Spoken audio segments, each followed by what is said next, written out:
আজকে সকালে একটা কাস্টমার ভাই এসে আমাকে বলতেছে, ভাই দেখেন তো ফোনটার ডিসপ্লেটা ঝিরঝির করে, কী সমস্যা একটু সমাধান করে দেন। এর আগেও 2টা দোকানে দেখাইছি, তারা সমাধান করতে পারেনি। তো আমি প্রথমে ধারণা করেছিলাম ফোনটিতে ডিসপ্লের ভার্সন ম্যাচ সেট করেনি। তারপরে আমি 3-4টা ভার্সনের ডিসপ্লে লাগিয়ে দেখেছি, কোনো ধরনের সমাধান পাই নাই।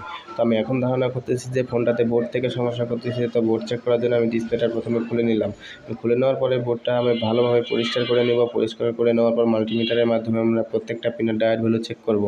এবং আপনারা দেখতেই পাচ্ছেন আমি বোর্ডটি ভালোভাবে পরিষ্কার করে নিলাম। পরিষ্কার করে নেওয়ার পর মাল্টিমিটার দিয়ে ডায়োড ভ্যালু চেক করার জন্য মাল্টিমিটারটা আমরা প্রথমে ডায়োড মোডে সিলেক্ট করে তো মিটারটি ডায়োড মোডে সিলেক্ট করে নেওয়ার পর আমরা ডিসপ্লের প্রত্যেকটা পিনে একটি করে ধরে দেখব কোন লাইনটাতে সমস্যা। আমি মোটামুটি প্রত্যেকটা পিন চেক করেছি, প্রত্যেকটা পিনে মোটামুটি ভালো মান রয়েছে, কিন্তু মাঝখানে একটি লাইনে কোনো ধরনের মান পাই নাই।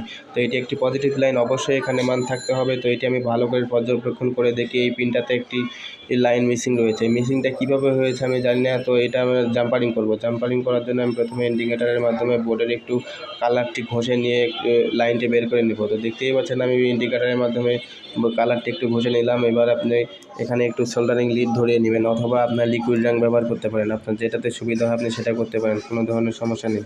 তো দেখতেই পাচ্ছেন আমি সোল্ডারিং লিডটা ধরিয়ে নিচ্ছি। সোল্ডারিং লিড ধরিয়ে নেওয়ার পর আমরা একটি চিকন তারের মাধ্যমে লাইনটি জাম্পারিং করব। আমার সোল্ডারিং লিডটা ধরে নেওয়া হয়ে গেছে। এবার আমরা একটি চিকন তারের মাধ্যমে লাইনটি জাম্পারিং করব, এবং আপনারা দেখতেই পাচ্ছেন যে আমি একটি চিকন তার দিয়ে লাইনটি জাম্পারিং করে নিলাম। জাম্পারিং করে নেওয়ার পরে তারের বাড়তি অংশটিকে আমরা একটু কেটে নেব। কেটে নেওয়ার পর বোর্ডটিকে আমরা ভালোভাবে পরিষ্কার করে নেব, কারণ এখানে আমরা ইউভিগুলো অ্যাপ্লাই করব। ইউভিগুলো অ্যাপ্লাই না করলে ডিসপ্লেটি লাগানোর সময় লাইনটিতে কোনো সমস্যা হতে পারে। এবং দেখতেই পাচ্ছেন ভালোভাবে পরিষ্কার করে নিলাম। পরিষ্কার করে নেওয়ার পরে আমি এখানে একটু ইউভিগুলো অ্যাপ্লাই করব। ইউভিগুলো অ্যাপ্লাই করার পরে আপনার ভালোভাবে ইউভিগুলোকে শুকিয়ে নেবেন, তা না হলে পরবর্তীতে এটিতে সমস্যা করতে পারে।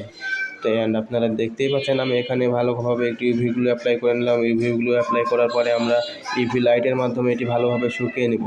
শুকিয়ে নেওয়ার সময় অবশ্যই ভালোভাবে শুকিয়ে নেবেন, তার কারণে এখানে যদি কোনোভাবে একটু নরম থেকে যায় তাহলে এটিতে লাইনটিতে পরবর্তীতে সমস্যা করতে পারে। আপনারা দেখতেই পাচ্ছেন আমি ভালোভাবে শুকিয়ে নিয়েছি। এই যে ইউভি গ্লুটা দেখা যাচ্ছে নিচে লাইনটি জাম্পারিং করেছে, এবং ফোনের সাথে যে আগের পুরনো ডিসপ্লেটি ছিল ওটি দিয়ে আমি চেক করে দেখব।